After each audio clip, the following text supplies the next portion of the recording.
Ya, Boleh lihat ke kamera ya, Dok? dari jam 10, sekarang jam berapa ini? Jam 5 ya? Mau 7 jam berarti, tapi pemeriksaannya sekitar 6 jam ya. Selebihnya tadi hanya tanda tangan. Kalau pertanyaannya dia juga, Kalau itu kan karena ini sudah statusnya penyidikan, mungkin itu sudah masuk ke dalam materi. Jadi mungkin lebih lagi bisa disampaikan ke teman-teman media. Tapi saya datang atas undangan sebagai saksi pertama setelah penyidikan. Jadi ini kedatangan saya pertama sebenarnya untuk yang saya penyidikan atas peristiwa tanggal 22 Januari. Tapi dalam pengembangannya kan banyak hal yang digali. Termasuk saya memperkuat apa yang pernah saya sampaikan waktu masih penyelidikan. Nah, persoalan-persoalan lain tentu karena adanya tarik menarik gitu, karena saya sering diseret-seret, maka saya mempersiapkanlah kuasa hukum. Niat saya baik, saya ingin membela Pak Jokowi, tetapi di tengah jalan kan begini, maka saya juga harus siap dengan semua potensi yang bisa menjerat saya ke depan. Kuasa hukum nanti akan menjelaskan apa yang memungkinkan itu dan sedang saya hadapi sekarang. Yang jelas, saya tidak akan bergeser sedikit pun. Saya tetap berada pada satu keyakinan bahwa ijazah itu asli, dan saya tidak akan mundur sejengkal sekalipun. Entah mereka mau mengintimidasi saya seperti apapun, saya tidak akan mundur. Mereka boleh membahas saya potensi pidana apa segala macam 5 kali sehari.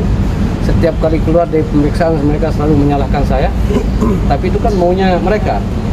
Saya percaya bahwa hukum ini bisa bekerja dengan baik, pemeriksaan ini bisa berjalan, hasilnya pun pasti akan presisi. Itu saja yang saya percaya. Persoalan mereka maunya apa, silahkan saja. Dan saya akan melawan. Saya sudah mempersiapkan kuasa hukum saya. tapi secara umum ada kebaruan kan keterangan yang diberikan Bang? Tentu ada hal-hal baru karena kan memang materinya pun berubah kan. Tetapi sifatnya kan penambahan. Tadi saya diperiksa itu 26 pertanyaan dan itu baru ya sekitar, kalau kita presentasi ya sekitar 25% yang baru, ya 25% yang baru. Apa aja juga kalau yang tahu dari Kalau yang baru itu memang tidak bisa disampaikan karena itu kan materi pemeriksaan. Jadi sangat tidak bisa lah untuk disampaikan sekarang. Tapi nanti mungkin ada hal-hal yang bisa disampaikan karena kan itu materi pemeriksaan ya. Dan nanti kuasa hukum saya menjelaskan. Mas Andi sebelumnya ini Pak Ron minta ada gelar perkara khusus. Menurut saya itu kan sudah dikabulkan ya dengan oleh pihak Mabes kemarin di Baris Krim itu gelar perkara khusus itu. Tapi saya tidak masuk ke situ. Saya merasa begini, tidak ada satupun kelompok di Republik ini yang boleh semau-maunya. Semua ini ada aturannya. Saya pun sebenarnya kalau hanya berniat baik tapi disesuaikan seperti ini kan saya juga keberatan. Saya tidak pernah berniat untuk seperti mereka, misal memfitnah, mencaci maki, menuduh atau itu, tidak pernah berniat begitu. Dari awal saya masuk ke dalam persoalan ini, saya sudah sampaikan bahwa saya ingin membela Pak Jokowi. Bahwa kemudian ditemukan bukti-bukti misal seperti ini, silahkan saja. Saya nggak ada masalah sedikit pun. Jangan dong, ada satu kelompok yang merasa ingin menang sendiri, merasa besar sendiri. Nggak bisa begitu.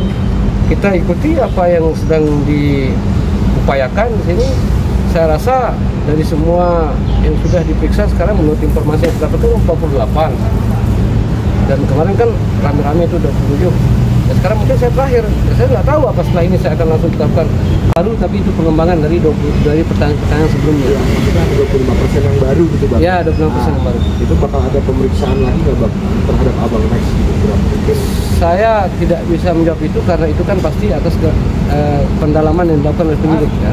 Apakah kemungkinan saya ada keterangan-keterangan tambahan, ya tentu saya akan ikuti. Saya sudah sampaikan, mau 1000 kali saya dipanggil, saya akan datang 1000 kali. Bang, ini kan abang menyiapkan kuasa hukum gitu. Itu memang ada indikasi laporan yang akan mengarah. Oke, siap. Nah, karena memang ini kan tahapnya sudah masuk dari penyelidikan ke penyidikan. Artinya kalau penyidikan ini kan sudah unsur pidananya sudah ketemu, perbuatan pidananya ketemu. Siapa tersangkanya, maka ini akan yang dicari. Dengan adanya Dian Sandi ini dipanggil, untuk kembali melengkapi. Awalnya dalam tahap penyelidikan kan sudah dibuat berita acara klarifikasi. Nah, nyambung dari omongannya Sandi tadi, bahwa penyidikan ini melengkapi atau menggenapi. Ada beberapa, nah kalau kita hitung mungkin persentase 20-25% di luar dari berita acara klarifikasi. Kemudian ada beberapa yang juga sudah disita ya untuk menguatkan. Nah ini juga nanti akan dikembangkan. Ke depan ini kalau memang dirasa dibutuhkan untuk berita acara tambahan, maka Dian Sandi kita pastikan bahwa dia sudah siap hadir. Makanya tadi ngobrol sama penyidik, Dian Sandi ini berangkat dari Lombok Tengah membela mantan presiden yang sekarang domisilinya sedang di Jawa Tengah. Banyak persamaan dari dandanannya, stylenya, kesederhanaannya sama.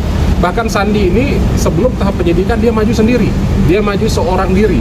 Katanya dia ini kan dia solo itu Sandi orang Lombok. Jadi orang Lombok yang membela mantan presiden. Nah, apapun itu kawan-kawan sekalian, kita ingin tegaskan bahwa keberadaan hari ini adalah melengkapi proses yang sudah berjalan sekian banyak. Mungkin tadi teman-teman juga sudah melihat ada pemeriksaan dari KPU juga itu yang sudah turun gitu ya, itu bersamaan dengan kita. Ke depan kalau memang dirasa dibutuhkan, Sandi sudah bisa memastikan dia akan siap untuk datang. Ada flash disk, ada dua buah flash disk yang isinya beberapa dokumen terkait ya, terkait dengan postingan, dan ada beberapa dokumen lain ya. Karena tadi kita melihat itu ada 4 laporan ternyata ya. Ada 4 LP. Sehingga itu menjadi lama. Saya kan akhirnya menjadi 6 jam. Jadi 6 jam karena 4 laporan LP itu. Mas Sandi. Semua saya menjadi saksi di situ. Oh semua 4 laporan itu Ya kan karena 4 LP. laporan Oke. itu yang ditarik menjadi satu. Ada lagi. Oke.